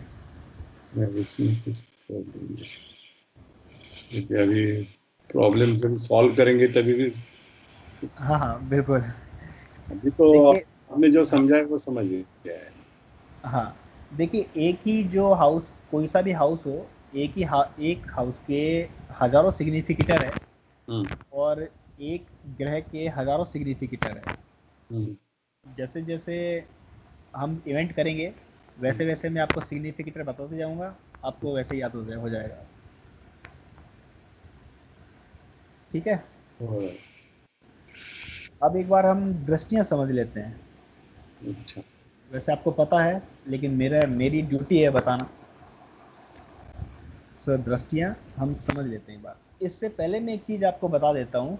हम्म, देखिए कि केपी एस्ट्रोलॉजी में नवमांश का कोई महत्व नहीं है।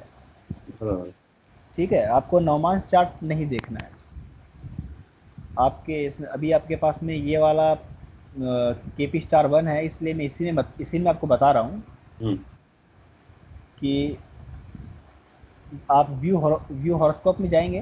हम्म, इस, इसका मैं थोड़ा सा आपको एग्जांपल दे देता हूँ। हम्म, जैसे आप चार्ट में जाएंगे हम्म, तो यहाँ पे क्रिएट न्यू चार्ट है। हाँ, क्रिएट न्यू चार्ट पे क्लिक करेंगे, यहाँ पे उसका नेम भर सकते हैं आप। हाँ, यहाँ पे उसका डिटेल। हाँ, और आप ये ध्यान रखिएगा कि ये जो अयान मसा है यहाँ पे केपी न्यू अयान मसा ही होना चाहिए।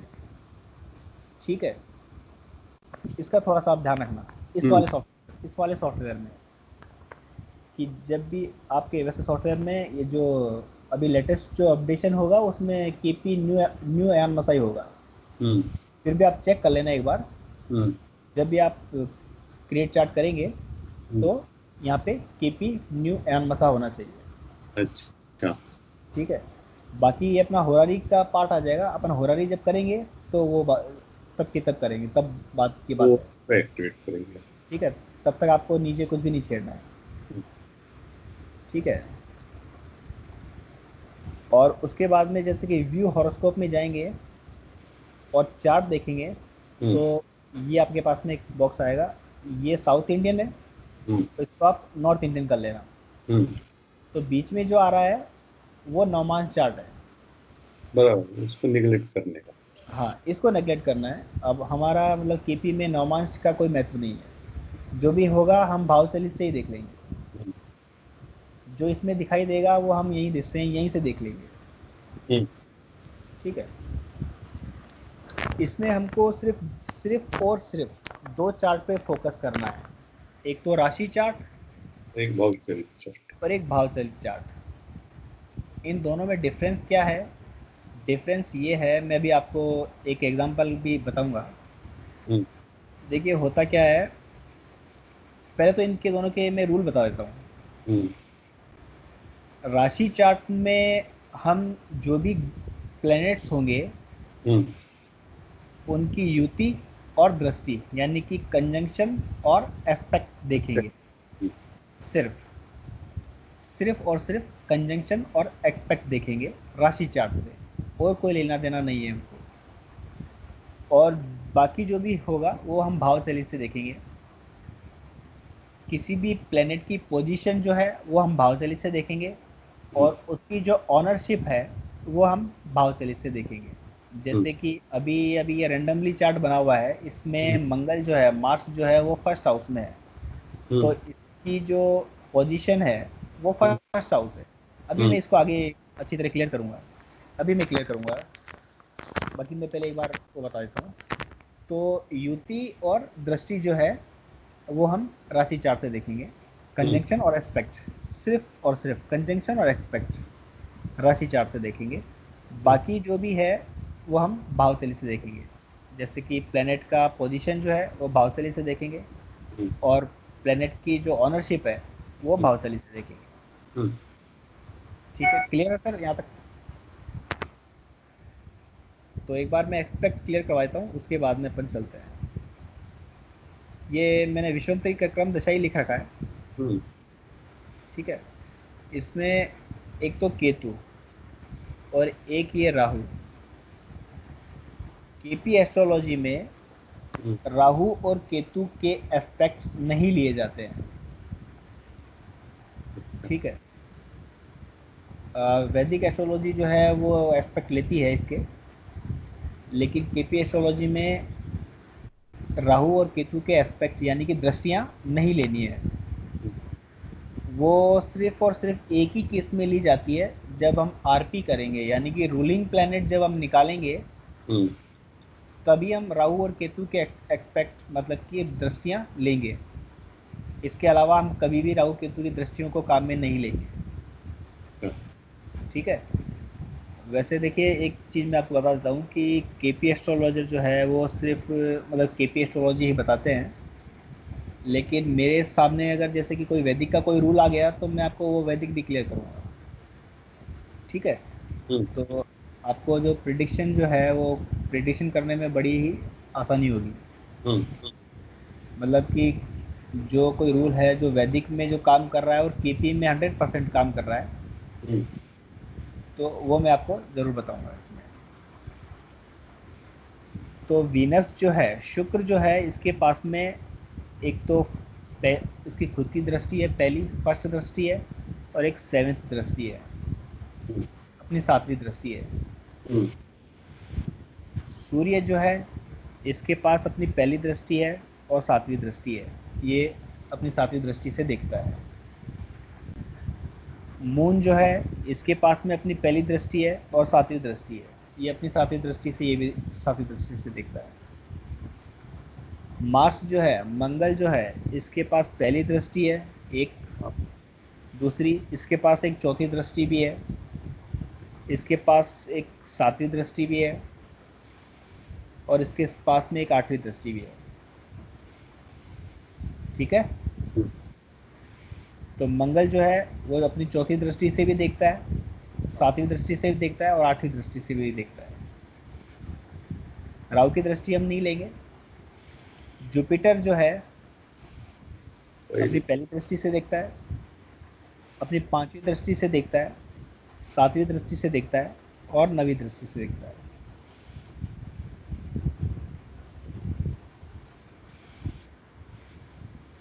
सैटर्न जो है पहली दृष्टि से देखता है, इसकी तीसरी दृष्टि से देखता है, 7वीं दृष्टि से देखता है और 10वीं दृष्टि से देखता है। मरकरी जो है इसके पास अपनी पहली दृष्टि है और 7वीं दृष्टि, इसके अलावा और कोई दृष्टियाँ नहीं है। इसके अलावा जो है दृष्टियाँ है, लेकिन हमारी जो करीब 20 क्लासेस हो जाएगी उसके बाद मैं बताऊंगा कि इनकी और भी दृष्टियाँ हैं, सभी ग्रहों की और भी दृष्टियाँ हैं जो हमें कैसे देखनी है, और जैसे कि शॉर्ट प्रिडिक्शन करना हो तब वो काम में ली जाती है। जैसे कि कोई भी व्यक्ति आपके सामने आज पास में आ जाए और बोले कि इस महीने मुझे मतलब कि कोई फाइनेंशियली गेन होगा या नहीं होगा, तो आप मतलब कि क्विक आप ट्रांजिट देख करके बता सकते हैं कि होगा या नहीं होगा। अच्छा। तो इनकी कुछ स्पेशल दृष्टियाँ होती है जो उनको वेस्टर्न दृष्टियाँ कहते हैं, मतलब वेस्टर्न दृष्टियाँ जो होती है वो मैं आपको आगे बताऊंगा जब हमारी करीब 18, 20, 19, 20 क्लासेस हो जाएगी। ओके। तो जनरली इनके पास में ये दृष्टियाँ होती है। अगर मैं केतु की बात करूं तो देखो राहु केतु की दृष्टियाँ हम नहीं लेते हैं केपी एस्ट्रोलॉजी में, लेकिन इनके पास जो दृष्टियाँ हम आरपी में लेंगे, यानी कि रूलिंग प्लैनेट जब हम लेंगे तब हम इनकी दृष्टियाँ लेंगे, तो इनकी भी दृष्टियाँ सेम राहु की दृष्टियाँ, जुपिटर की दृष्टियाँ होती है, जिससे कि 1, 5, 7 और 9, और राहु की भी सेम यही होती है।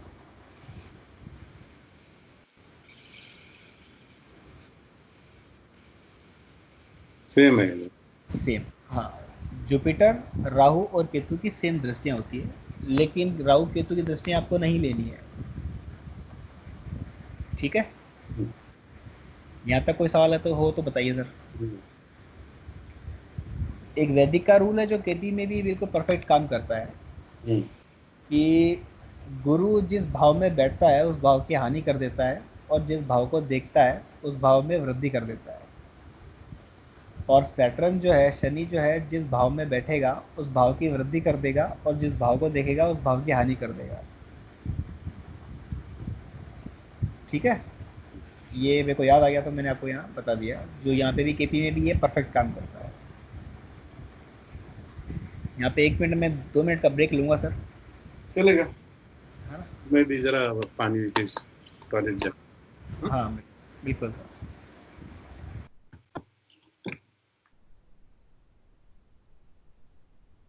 चित्रा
हाँ सर।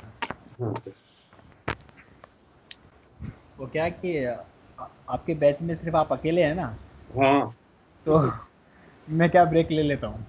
और जो दूसरे बैचेस हैं ना, हाँ उस उसमें क्या कि करीब 7-8 लोग हैं, तो कोई ना कोई सवाल होता रहता है, तो मैं क्या उठ नहीं पाता हूँ। अच्छा, तो मेरे को क्या पानी का बोतल पास में लेके बैठना पड़ता है उस केस में। 8 मिनट जरा थोड़ा ये हो गया तो अच्छा होता है ना। हाँ हाँ, तो आपको भी कभी ऐसा ब्रेक चाहिए हो तो आप बोल सकते हो, मेरे को कोई दिक्कत नहीं है। मिसेस को बोला है मैं 4 दे दो हाँ मुझे एक पे तो इधर यहाँ पूछने गया अभी आप बोले कि गुरु जहाँ बैठता है उधर वो खराब करता है वो घर हाँ, वो बिल्कुल हो बिल्कुल। हाँ हाँ और वो जिधर देखता है उधर नहीं है ना उसके दृष्टि हाँ के हाँ हाँ हाँ हाँ, बिल्कुल। गुरु जिस भाव में बैठेगा उस भाव में कुछ ना कुछ अपना सिग्निफिकेटर खराब करता है। अच्छा बाकी और हाँ, और जहाँ पर देखता है उस भाव की वृद्धि कर देता है। लेकिन एक इसमें एक कंडीशन है हाँ कि गुरु जो है वो विवाह का कारक है, हाँ विवाह का सिग्निफिकेटर है। हाँ शुक्र भी जो है वो विवाह का सिग्निफिकेटर है। बराबर है ठीक है, तो गुरु के बारे में आपको मैं बता देता हूँ कि अगर गुरु हाँ 7th हाउस में बैठ जाए हाँ या गुरु की दृष्टि 7th हाउस में पड़ जाए, हाँ तो उस जातक का जो वैवाहिक जीवन जो होता है, मैरिज लाइफ जो होती है, वो उसमें समस्या पैदा कर देता है। अच्छा ठीक है, ये मतलब कि उसके मैरिज को तोड़ने में सक्षम है पूरी तरीके से। अच्छा लेकिन हमको रूल लगा करके ही देखना है कि हाँ, कि मतलब कि गुरु यहाँ पर एक्सपेक्ट कर रहा है 7th हाउस में, हम्म, और जब तक का जो मैरिज लाइफ जो है वो गड़बड़ चल रहा है, तो क्या रूल में तलाक तो नहीं आ रहा है? अगर रूल में तलाक आ गया तो 100% तलाक हो जाएगा। अच्छा, तलाक का हाउस है। हाँ नहीं, लेकिन आप जो दृष्टि बोले तो हाँ। का दृष्टि नहीं पकड़ने का है ना। किसका? वो जहाँ बैठा है वहां खराब करता है। हाँ हाँ, अपना एक सिग्निफिकेटर जरूर खराब करता है। और शनि शनि जिस भाव में बैठेगा उस भाव की वृद्धि करेगा। और दृष्टि जिधर देखता है उधर भी वृद्धि करता हाँ, उसकी उसकी उसकी हानि कर देता है। जैसे है। कि मैं नहीं आपको, हाँ हाँ, उसकी हानि कर देता है। जिस और भाव को देख जिस भाव को देखेगा सैटर्न, हाँ शनि, हाँ, उस भाव की हानि जो कर देगा। जो आपने हाउस बोले 3 7 हाँ 7 पे। हाँ, हाँ, बिल्कुल बिल्कुल। और जैसे कि गुरु उल्टा करता है। ये 5 7 9 के ऊपर अच्छा प्रभाव देता है इसके। हाँ हाँ, लेकिन उसमें सेवेंथ हाउस नहीं होना चाहिए। उसमें सेवेंथ हाउस नहीं होना चाहिए। 5 और 9। हाँ, जैसे कि मान लीजिए गुरु अभी यहाँ पे इस राशि मतलब कि इस क्या थर्ड हाउस में बैठा हुआ है, हम्म। और इसका पांचवा एक्सपेक्ट जो है, गिनेंगे हम, 1 2 3 4 5, सेवेंथ हाउस में आ रहा है। अच्छा, तो ये सही नहीं है। ये सही नहीं है। हाँ, ये सही नहीं है। मतलब और जगह अगर जैसे मान लीजिए कि गुरु अभी सेकंड हाउस में होता हाँ, और चल, इसका पांचवा एस्पेक्ट जो है वो 1 2 3 4 5 सिक्स हाउस में आता, तो ये हाँ, ठीक था। यहाँ तक तो ठीक था। अच्छा। लेकिन सेवेंथ हाउस में गुरु का बैठना हम्म। या गुरु का एक्सपेक्ट आना, ये खराब है। ये मतलब कि मैरिज लाइफ को तोड़ने में सक्षम है, लेकिन हमको रूल लगा करके देखना है। मतलब ये खाली खाली यही रूल है ना इसमें। हाँ हाँ हाँ हाँ, गुरु के लिए, हाँ गुरु के लिए ये रूल है, शुक्र के लिए भी ये रूल है। शुक्र के लिए भी, हाँ बिल्कुल बिल्कुल, गुरु और शुक्र के लिए, दोनों के लिए यही रूल है, क्योंकि ये दोनों ही विवाह के कारक है, ये दोनों ही मैरिज करवाते हैं। बराबर है, लेकिन शुक्र का जिधर बैठता है उधर खराब करता है। नहीं नहीं, शुक्र में ऐसा कुछ भी नहीं है। शुक्र अगर सेवेंथ हाउस में हो, इससे अब ये मतलब जैसा आप पूछ रहे हैं ना, मतलब हाँ वैसा का वैसा यहाँ पे कॉम्बिनेशन बन रहा है। हाँ मतलब कि सेवेंथ हाउस में अगर शुक्र बैठ जाए तो पति पत्नी में अनबन बनी रहती है। हाँ। मतलब पति पत्नी में अनबन करवाता ही रहता है। मैरिज लाइफ जो होती है वो उन दोनों की डिस्टर्ब भी रहती है, अगर अच्छा। शुक्र सेवेंथ हाउस में हो। ये इसका दोष है। शुक्र शुक्र को सेवेंथ हाउस का ये दोष लगता है। यानी शुक्र और गुरु 7 हाउस के ऊपर जब ये, और शुक्र की दृष्टि अगर दूसरी जगह पे हो, या हाँ 7 के बदले वो समझो इधर कहाँ भी हो, हाँ तीन हाँ चार किधर वो हो, तो वहां देखता है तो फिर हाँ, वहाँ पे वो ठीक है, वहाँ पे वृद्धि करता है। वहाँ पे वृद्धि करता है। खाली 7 हाउस के बारे में ही है उसका ही। हाँ, ये आपको याद रखना है कि सेवेंथ हाउस के ऊपर गुरु की दृष्टि खराब है। चाहे वो पांचवी दृष्टि हो, चाहे सातवीं दृष्टि हो, चाहे नवीं दृष्टि हो। मतलब, और शुक्र उधर होना अच्छा नहीं है। हाँ, शुक्र का तो सप्तम भाव में होना बिल्कुल अच्छा नहीं है। शुक्र तो मतलब कि मैरिज लाइफ डिस्टर्ब करवा देता है। अभी उसकी राशि भी वो राशि में ही है ना, उसका 2 नंबर। हाँ हाँ, चाहे उससे कोई फर्क नहीं पड़ता है। तो ये मतलब वो कि खुद बैठना चाहिए उधर। हाँ, खुद नहीं होना चाहिए। ये मतलब वैदिक वैदिक नहीं है कि मतलब कि वैदिक में ही ऐसा रूल बताया जाता है हाँ कि अगर भावेश भाव में ही हो तो भाव की वृद्धि कर देता है। हाँ। भावेश अपने भाव को देखे तो उसकी वृद्धि कर देता है। अच्छा। तो ये जो है वो वैदिक के रूल है। हाँ। अपने की अपने केपी में ऐसा कोई सीन नहीं है। अच्छा। ठीक है। तो तो यहाँ पे भी गुरु की बात आ गई थी और शुक्र की बात आ गई, तो मैं आपको क्लियर कर देता हूँ यहाँ पे। हम्म तो गुरु का जो एक्सपेक्ट किसी भी भाव पे पड़ेगा वो अच्छा ही पड़ेगा। हम्म। लेकिन अगर सेवेंथ हाउस पे पड़ेगा तो डिस्टर्ब करेगा। 7 हाउस के लिए। हाँ, और शुक्र अगर सेवेंथ हाउस में होगा तो मैरिज लाइफ में गड़बड़ी करेगा, मैरिज लाइफ को डिस्टर्ब करेगा। ये दोनों में कुछ अनबनी हो जाएगी। हाँ हाँ, बिल्कुल, पति पत्नी। डिफरेंस ऑफ ओपिनियन बोलो, कुछ भी बोलो, डिफरेंसेस रहता है। हाँ हाँ, बिल्कुल बिल्कुल। मैं आपको गुरु और शुक्र की एक दिन स्टोरी बताऊंगा। हम्म। कभी मौका मिलेगा तो, नहीं तो अभी मतलब किस टाइम हो जाएगा तो बराबर। मैं आज का मैं क्लियर नहीं कर पाऊंगा। हाँ, मैं इन दोनों का स्टोरी बताऊंगा, इनका स्टोरी है क्या। अच्छा। तो ये दृष्टियाँ क्लियर हो गई। हम्म। अब देखते हैं कंजंक्शन। देखिए कंजंक्शन जो है वो वैदिक के अनुसार हम नहीं लेते हैं। जैसे कि यहाँ पर देखिए हम्म, गुरु और शनि, चलिए। ठीक है, गुरु और शनि जो है वो बैठे हुए हैं हम्म। थर्ड हाउस में। हम्म। तो वैदिक जो है वो मान लेता है कि हाँ गुरु और शनि की युति है, ठीक है। हाँ। लेकिन हमारी केपी एस्ट्रोलॉजी में, अपनी केपी एस्ट्रोलॉजी में, कृष्णमूर्ति पद्धति में कुछ रूल्स है कि ये युति या युति है या नहीं है। हम्म। तो मैं आपके ही चार्ट से समझाता हूँ आपको, मतलब आपके ही इससे समझाऊंगा, क्योंकि आपके पास में ये वाला सॉफ्टवेयर है नहीं, मेरा वाला, बराबर। ठीक है। तो इसमें अगर आपको दिख रहा हो क्लियर, तो हम्म। देखिए यहाँ पे सन है और मून है हम्म। फिफ्थ हाउस में, ठीक है। हाँ। या यहाँ से क्लियर करवा के देखता हूँ एक बार, हाँ, है, मालूम बता। है ना। तो हाँ। ये राशि चार्ट हमको युति जो है और दृष्टि जो है वो राशि चार्ट से देखना है। हम्म। तो जैसे सन और मून दोनों जो है हम्म। वो फिफ्थ हाउस में है, हाँ, बराबर। ठीक है। लेकिन हमको क्या है कि इनका डिग्री देखना है, इनकी डिग्री देखनी है। अगर ये डिग्री में अगर है तो हम युति मानेंगे, नहीं तो नहीं मानेंगे। अब इसका रूल क्या है वो मैं आपको बता देता हूँ अभी। हम्म। अगर कोई भी दो ग्रह, तीन ग्रह या चार ग्रह हम्म। अगर किसी भी भाव में हो, हम्म। तो हमें ये देखना है हम्म। कि अगर वो 10 डिग्री के अंदर अंदर हो तो उनकी युति हमें मान लेनी है, हाँ। मतलब कि उनका कंजंक्शन मान लेना है। अच्छा। अगर 10 डिग्री से बाहर चले जाए हम्म। तो हमें उनका कंजंक्शन नहीं लेना है, ओके। चाहे वो एक ही भाव में साथ साथ बैठे हो। हम्म। दूसरा नियम क्या है कि गुरु और शनि के केस में ये जो डिग्री जो है वो हम 15 डिग्री तक ले लेंगे, क्योंकि गुरु और शनि जो है वो बड़े ग्रह हैं। हम्म। तो इस डिग्री को हम 15 डिग्री तक ले लेंगे। ओके।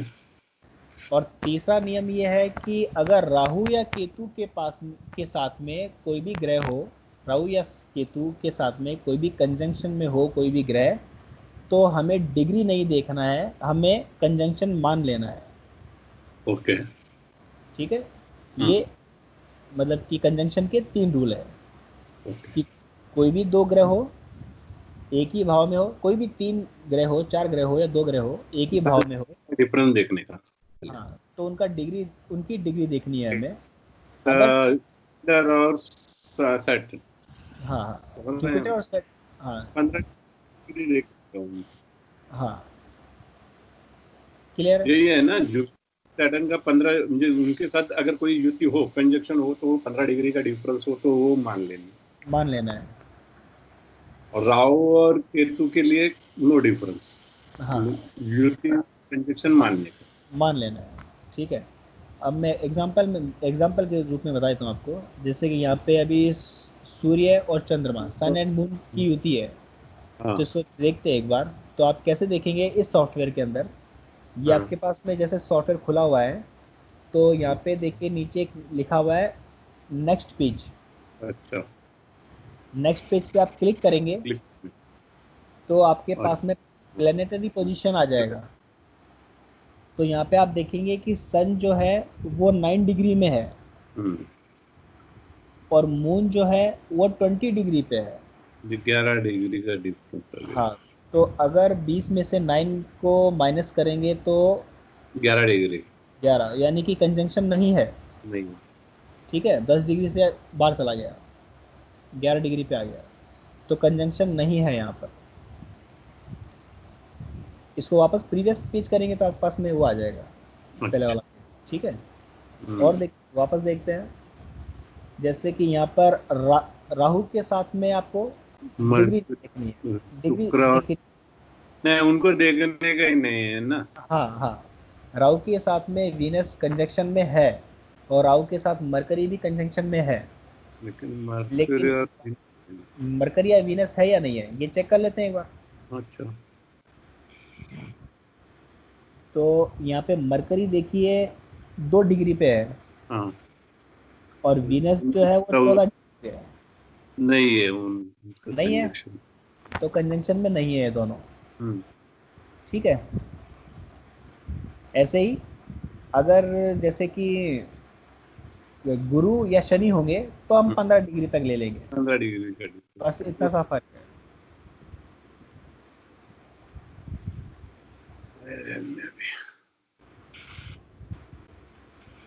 और कोई हो तो बताइए, इसके अलावा कोई मतलब कोई कुछ समझ में नहीं आया हो तो।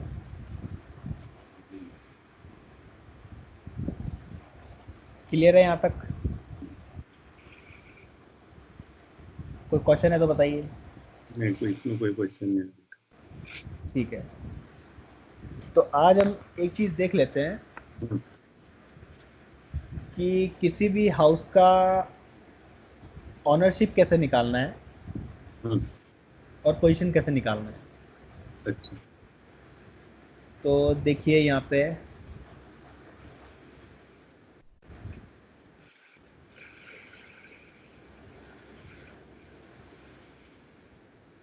यहाँ पे अगर मंगल की मैं बात करूँ, मार्स की बात करूँ, तो हम्म, मार्स फर्स्ट हाउस में है। हम्म, तो मार्स जो है हम्म,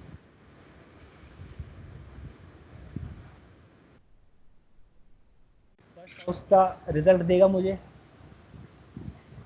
मार्स फर्स्ट की जो, ठीक है, मार्स की जो राशि है वो 6th हाउस में है 6 और 11। और 11th हाउस में है। हम्म, तो मार्स जो है मुझे 6th हाउस का रिजल्ट देगा और 11th हाउस का रिजल्ट देगा। बराबर। ठीक है, देखिए कि मार्स के ऊपर क्या किसी की दृष्टि है क्या, तो सूर्य की नहीं है। हम्म, गिनेंगे अब। गुरु की 7, 8, 9 नहीं है। या एक बार मैं आपको क्लियर करवाऊँ, हम्म, जैसे कि गुरु की दृष्टि है 5, 7, 9, यानी कि 1, 2, 3, 4, 5, 6, 7, 8 और 9। मंगल के ऊपर दृष्टि नहीं जा रही है इसकी। नहीं यार। ठीक है, दृष्टियाँ आपको पता होगा मेरी, लेकिन मेरी ड्यूटी है बताना हम्म, कि दृष्टि जो होगी वो हम जहाँ ग्रह होगा वहीं से स्टार्ट करेंगे गिनना। बराबर। ठीक है, जैसे कि सूर्य की दृष्टि नहीं है, जैसे कि 1, 2, 3, 4, 5, 6 और 7, यानी कि सूर्य की दृष्टि जो है वो 10th हाउस पे है।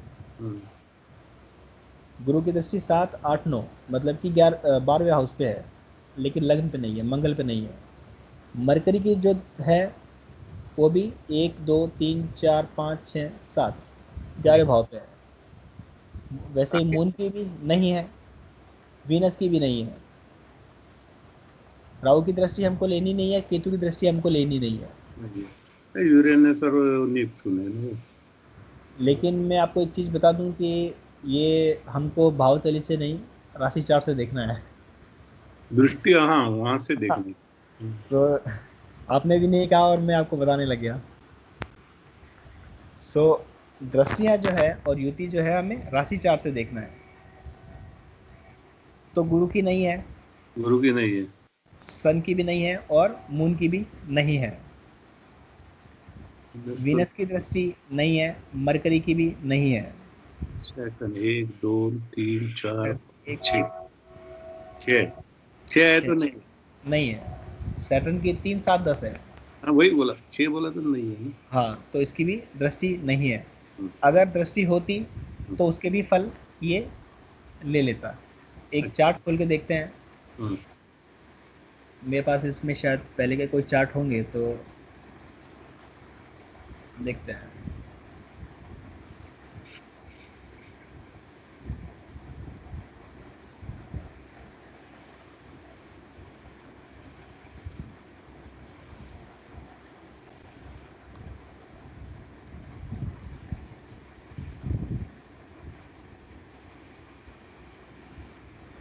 जैसे कि यहाँ पे भी मैं सूर्य के रिजल्ट निकालूं हम्म इस वाले चार्ट में, हम्म तो सन जो है वो 7th हाउस में है। हम्म देखिए, जैसे मतलब मेरे को याद आ जाएगा वैसे समय मैं बताते जाऊंगा आपको। आप मतलब उम्र में बुजुर्ग है, लेकिन मेरा काम है शिक्षा नहीं, देना। ऐसा कुछ नहीं है, उम्र फिर हाँ शिष्य ऐसा बोलो। हाँ। सो देखिए, जब भी सूर्य जो होगा 7th हाउस में होगा, हाँ तो एक प्रिडिक्शन बता रहा हूँ मैं आपको। हाँ। जब भी सूर्य 7th हाउस में होता है तो ऐसा व्यक्ति दिन में सेक्स करता है, और ऐसा ऐसा करने पर उसका फाइनेंशियल स्टेटस खराब होता है। अच्छा। आपको जनरली देखने को मिलेगा, चाहे राशि चार्ट में हो चाहे भाव चलित चार्ट में हो, हम्म ये दोनों में आप देख सकते हैं।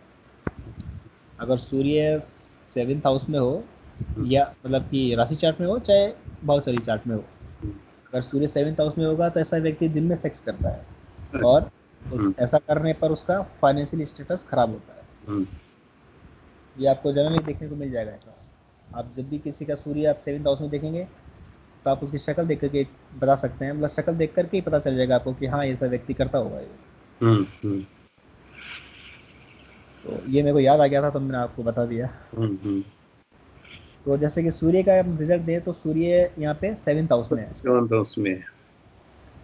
तो सूर्य 7th हाउस का रिजल्ट देगा मुझे, और सूर्य की जो राशि है वो 12th हाउस में है। आ रहा। तो सूर्य जो है मुझे 12th हाउस का रिजल्ट देगा। ठीक है।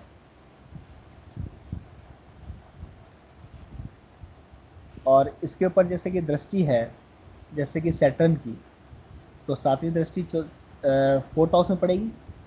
हम्म 7, 8, 9, 10, यानी कि सैटर्न की भी, मतलब सैटर्न भी यहाँ पर पूरा अपना रिजल्ट देगा इसके साथ में। तो जब भी सूर्य का रिजल्ट आएगा, हम्म तो मुझे सैटर्न का भी रिजल्ट लेना होगा। मतलब मैं सिर्फ एक आपको एग्जांपल दे रहा हूँ कि इनकेस ऐसा हो आपके साथ में, मतलब आप कोई चार्ट देख रहे हो और ऐसा हो जाए, तो आपको ये भी देखना है। तो यहाँ पे सैटर्न भी पूरा रिजल्ट देगा। अब हमने क्या किया कि भाव हमने बाहर से ही देख लिया, और देखना हमको यहीं यहाँ से चाहिए था। हम्म तो जनरली सूर्य जो है वो 6th हाउस में है यहाँ पे, और उसकी राशि जो है वो 12th हाउस में है। एक क्या चीज़ में आप है वो एक अब चलित से हाँ, देख। भाव चलित से देखना है। खाली दृष्टि देखते टाइम में वो राशि चल। हाँ, इसलिए मतलब कि आप कंफ्यूज नहीं होए, इसीलिए मैं आपको थोड़ा सा एग्जांपल दे रहा हूँ इस चीज़ का, कि ऑनरशिप हमको भाव भाव चलित। चलित भाव चलित से देखना है, और युद्ध और दृष्टि हमको उसे देखना है। तो अगर सूर्य का मैं रिजल्ट निकालूंगा, हम्म तो यहाँ से निकालूंगा। तो सूर्य जो है वो मेरे को 6th हाउस का रिजल्ट दे रहा है, और 12th हाउस का रिजल्ट दे रहा है। क्या। अब मैं देखूंगा कि क्या सूर्य के ऊपर किसी की दृष्टि है, तो सूर्य के ऊपर सैटर्न की दृष्टि है, तो सैटर्न के रिजल्ट मैं यहाँ से लूंगा। तो सैटर्न जो है वो 9th हाउस में है। हम्म सैटर्न जो है 9th हाउस का रिजल्ट देगा मुझे। और सैटर्न की जो दो राशियां हैं, तो 5 और 6। एक तो 5th हाउस में 6th हाउस में है, हम्म तो 5th हाउस का रिजल्ट देगा और 6th हाउस का रिजल्ट देगा। तो जब भी सूर्य की ऐसा कुछ आपके आपके सामने ऐसा कोई आ जाए, हम्म तो आपको इस तरीके से क्लियर क्लियर करना है। ओके। तो सन जो है वो 6th हाउस का रिजल्ट दे रहा है मुझे, हम्म और 12th हाउस का रिजल्ट दे रहा है।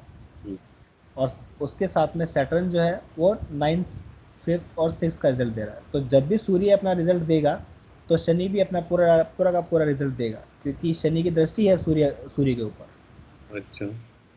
ठीक है। हम्म तो ये है एक युति और दृष्टि देखने का। इसमें कोई कंफ्यूजन है तो आप मुझे बताइए। नहीं, अभी तक तो नहीं। नहीं है? अगर नहीं है तो आगे चलूँ मैं। हाँ चले।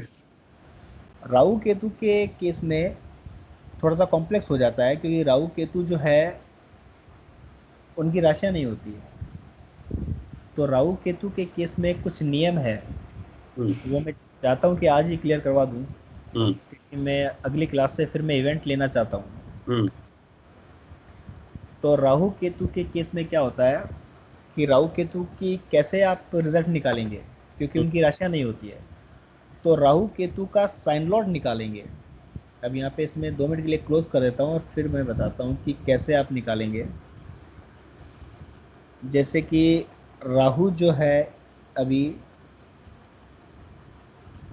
आपके पास ये वाला सॉफ्टवेयर है इसलिए मैं इससे बता रहा हूँ भाई। वैसे यहाँ पे जैसे कि साइन लॉर्ड लिखा हुआ है, और मेरे पास जो सॉफ्टवेयर है इसमें जो है RL यानी कि राशि लॉर्ड लॉर्ड लिखा हुआ है। अच्छा सेम वर्क है और कुछ भी नहीं है, ठीक है। तो जैसे कि आपको कहीं दिखे राशि लॉर्ड, तो साइन लॉर्ड ही समझना उसको। तो अच्छा राशि लॉर्ड होता है, स्टार लॉर्ड है, SL यानी सब लॉर्ड है, और SSL यानी कि सब लॉर्ड है, हम्म ठीक है। हम्म आपके इस वाले पे चलते हैं क्योंकि आपके पास में ये है अभी। तो जैसे कि राहु का साइन लॉर्ड निकालेंगे। तो राहु, ये जो कॉलम है वो साइन लॉर्ड कॉलम है, ये जो कॉलम है वो स्टार लॉर्ड कॉलम है, हम्म ये कॉलम है वो सब लॉर्ड कॉलम है, और ये जो कॉलम है वो सब लॉर्ड कॉलम है, हम्म ठीक है। तो फर्स्ट नियम क्या कहता है कि राहु केतु के केस में राहु केतु का साइन लॉर्ड निकालेंगे, राहु केतु का स्टार लॉर्ड निकालेंगे, राहु केतु का सब लॉर्ड निकालेंगे। हम्म राहु केतु पर किसकी दृष्टि है राशि चार्ट में, ये निकालेंगे। मतलब राहु केतु की दृष्टि नहीं लेनी है, राहु केतु पर किसकी दृष्टि है राशि चार्ट में, वही बराबर। ये ये निकालना है। और राहु केतु किन ग्रहों से युक्त है, यानी या राहु केतु किन ग्रहों से कंजंक्शन में है, हम्म ये निकालेंगे। और राहु केतु क्या किसी के स्टार बने हैं, अगर स्टार बने हैं तो उनका भी रिजल्ट निकालेंगे। ये थोड़ा सा कॉम्प्लेक्स हो जाएगा आपके लिए, लेकिन जब प्रैक्टिस में आएगा तो बहुत ही आसान हो जाएगा। अच्छा मैं आपको एग्जांपल बता देता हूँ एक बार। हम्म जैसे कि अभी जो है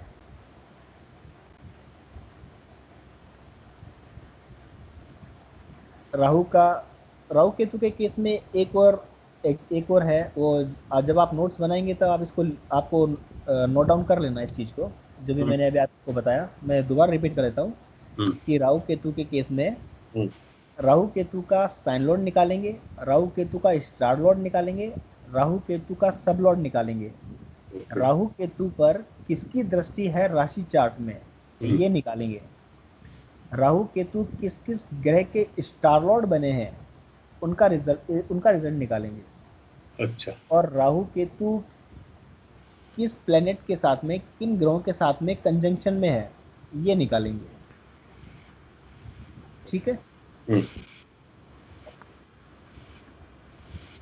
और एक लास्ट नियम ये है कि अगर राहु केतु एक दूसरे के पार्ट बन जाए, मतलब कि राहु केतु का स्टार लॉर्ड बन जाए हम्म या केतु राहु का स्टार लॉर्ड बन जाए, तो इस हम्म केस में हमको दोनों के ही रिजल्ट निकालने हैं, और जो ये नियम लिखवाए हैं उसी नियम से निकालने हैं।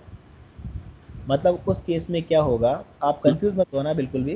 हम्म उस केस में क्या होगा कि जैसे कि मान लीजिए यहाँ पे ये राहु लिखा हुआ है, और जैसे कि स्टार लॉर्ड कॉलम में राहु के आगे केतु लिखा हुआ होता, जो हम्म यहाँ पे वीनस लिखा हुआ है अभी, हम्म अगर यहाँ पर केतु लिखा हुआ होता तो राहु जो है खुद के तो फल देता ही देता, और मैंने केतु, नीचे लिखा है ना, केतु के सामने राहु लिखा है। हाँ जैसे केतु के सामने राहु लिखा हुआ है, हम्म ठीक है। तो यहाँ पर केतु जो है वो अपने तो सारे के सारे फल देगा ही देगा, लेकिन राहु के भी सारे फल देगा। जब भी जब भी एक्टिव होगा तो अपने तो फल देगा ही देगा, साथ में राहु के भी फल देगा। तो अब मैं भी अभी केतु के ही फल निकाल लेता हूँ, तो हम्म आपको सारा डिटेल समझ में आ जाएगा। तो इसको मैं क्लियर करता हूँ एक बार। हम्म केतु का जैसे रिजल्ट निकाल रहा हूँ मैं, हम्म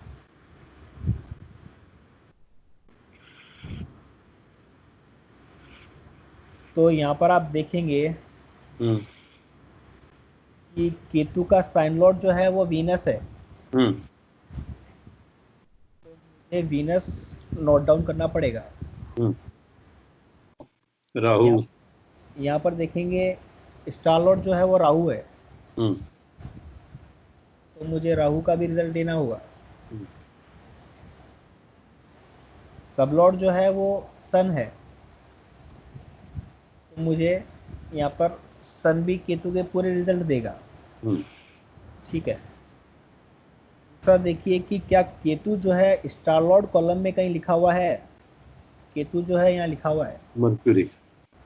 तो मरकरी के भी रिजल्ट देगा केतु। अच्छा। केतु जो है वो मरकरी के भी रिजल्ट देगा। और कहीं लिखा हुआ है? और कहीं नहीं लिखा हुआ। ठीक है। मतलब ये जो है वो कस्प है, वो मैं आपको अगले अगले अपनी क्लास होगी उसमें समझाऊंगा। मतलब कि ये जो है वो कस्पल सब लॉर्ड है हमारे। ये हमारे प्लेनेट, ये प्लेनेट सिग्निफिकेटर आज मैं क्लियर कर रहा हूँ आपको। तो आगे नहीं चल के एक बार इसका क्लियर करते हैं अपन। तो केतु जो है अकेला इन सभी ग्रहों के फल दे रहा है, लेकिन यहाँ पे हो क्या गया कि केतु का अंग जो है वो राहु बन गया। मतलब कि केतु का स्टार लॉर्ड जो है वो राहु है, तो मुझे यहाँ पर 1 मिनट के लिए राहु यहाँ से रिमूव करके और यहाँ पर लिख लेना है। ये राहु इसका पार्ट बन गया। अब मैं राहु को देखूंगा तो राहु जो है वो मार्स के साइन में है। Mars, Venus, Mars. तो राहु जो है वो मार्स के फल देगा।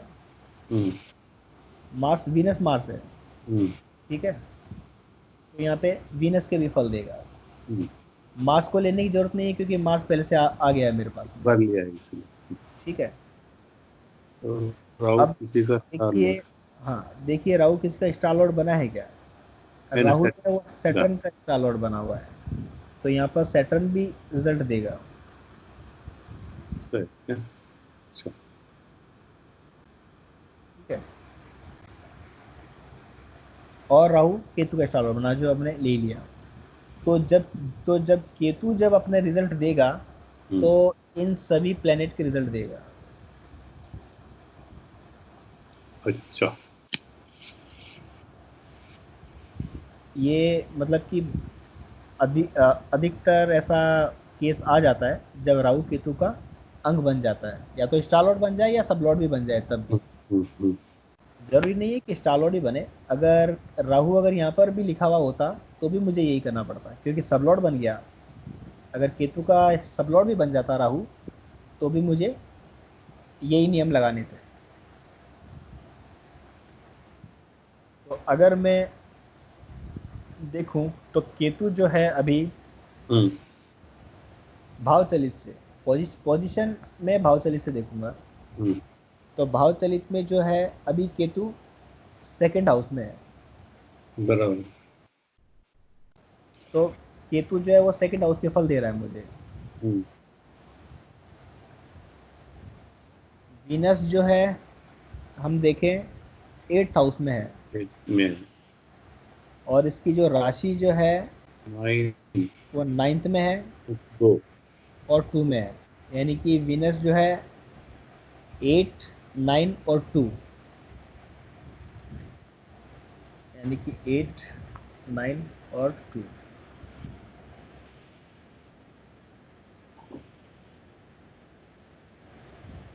सन। सन को अगर मैं देखूं तो सन 6th हाउस में है, और इसकी राशि जो है वो 12th हाउस में है। 6th हाउस और 12th हाउस के रिजल्ट दे रहा है। मरकरी जो है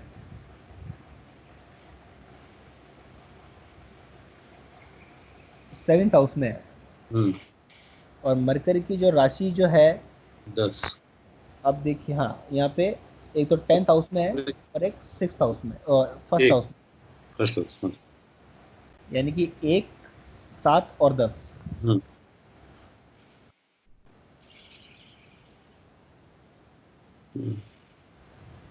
राहु को देखिए यहाँ पे, तो राहु जो है यहाँ पे 8th हाउस में है।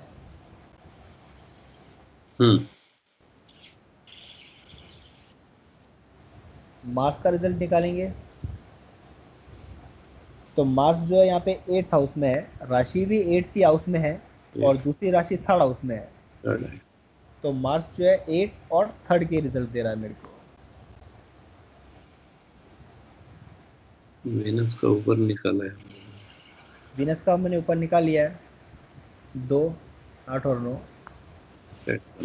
सैटर्न, तो सैटर्न जो है वो 9th हाउस में है और इसकी राशि जो है वो 5th और 6th हाउस में है। तो 5, 6 और 9, 5, 6 और 9। तो अगर जब भी केतु सीन में आ जाएगा, मतलब कि हमारे प्रॉमिस में आ जाएगा, तो केतु इस तरीके से रिजल्ट देगा। और अगर केतु राहु का पार्ट बन जाए या राहु केतु का पार्ट बन जाए तो उस केस में राहु केतु दोनों के रिजल्ट लेने हैं। तो इस चार्ट के अंदर केतु जो है वो इन सभी ग्रहों के रिजल्ट दे रहा है। अगर मैं वीनस के रिजल्ट हटा भी दूं, क्योंकि वीनस 2 बार आ गया यहाँ पे, तो अगर मैं वीनस के रिजल्ट हटा भी दूं तो भी इतने सारे ग्रहों के रिजल्ट दे रहा है केतु। ये दृष्टि भी देखना पड़ेगा ना केतु का और राहु का। हाँ बिल्कुल। अब जैसे दृष्टि देखेंगे तो राहु केतु के ऊपर कभी अपनी एक दूसरे की दृष्टि नहीं लेंगे। अब